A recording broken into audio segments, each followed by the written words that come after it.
नमस्ते दोस्तों। क्या आप अभी भी वो काम करने के लिए 5 लाइन का कोड लिख रहे हैं जो असल में सिर्फ 1 लाइन में हो सकता है?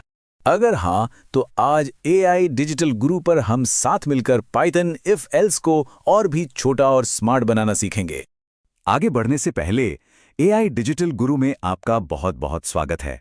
और हाँ, एक जरूरी खबर, हमारी वेबसाइट aidigitalguru.in अब पूरी तरह से लाइव है। आप वहां कोडिंग सीख सकते हैं और यहां तक कि अपने खुद के व्हाट्सएप और टेलीग्राम बॉट्स भी डिप्लॉय कर सकते हैं। तो चलिए अब अपने कोड को थोड़ा और स्मार्ट बनाते हैं। तो सबसे पहले उस 5 लाइन वाली प्रॉब्लम को ही देख लेते हैं। हम एक रियल लाइफ एग्जाम्पल से शुरू करेंगे जिसे शायद आप और हम सब ने कई बार लिखा होगा।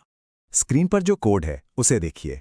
ये एक सिंपल सा प्रोग्राम है जो बताता है कि कोई नंबर ऑड है या इवन। यूजर से इनपुट लिया, फिर इफ लगाकर चेक किया कि क्या नंबर 2 से डिवाइड हो रहा है। अगर हाँ तो इवन, नहीं तो एल्स ब्लॉक में ऑड। अब देखिए, ये काम तो कर रहा है, पर इसमें पूरी 5 लाइनें लग गई। लेकिन क्या हो अगर मैं कहूं कि यही सेम लॉजिक, यही सेम काम सिर्फ और सिर्फ 1 लाइन में हो सकता है? असल में एक अच्छे प्रोग्रामर की यही तो पहचान है, कम से कम कोड में ज्यादा से ज्यादा लॉजिक लिखना। चलिए देखते हैं ये कैसे होता है। और ये रहा वो जादू। देखिए, वही लॉजिक वही रिजल्ट, लेकिन सिर्फ एक ही लाइन में। कितना साफ, कितना क्लीन और पढ़ने में कितना आसान है ये। इसी को कहते हैं पाइथॉनिक तरीका, मतलब ऐसा कोड जो न सिर्फ छोटा हो बल्कि एलिगेंट और एफिशिएंट भी हो। तो ये काम कैसे करता है? इसे टर्नरी ऑपरेटर कहते हैं।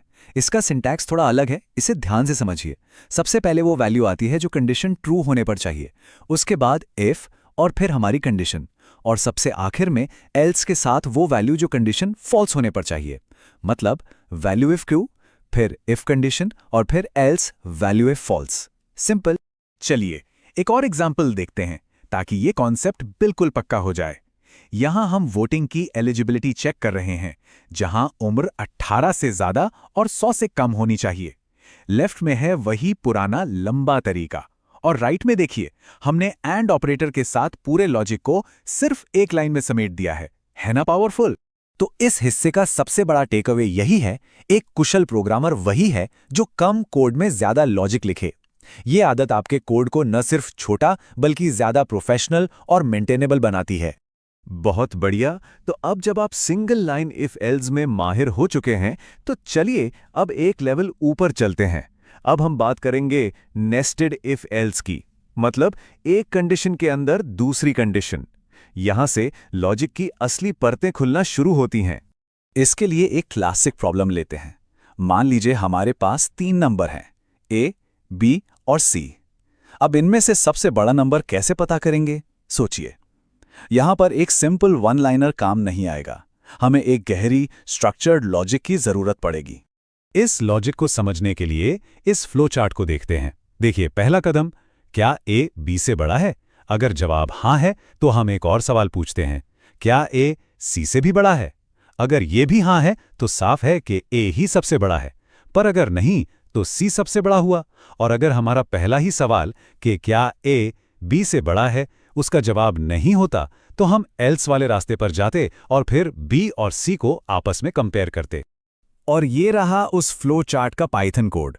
आप साफ साफ देख सकते हैं कि कैसे एक इफ स्टेटमेंट दूसरे इफ एल्स के अंदर नेस्ट किया गया है, यानी उसके अंदर रखा गया है।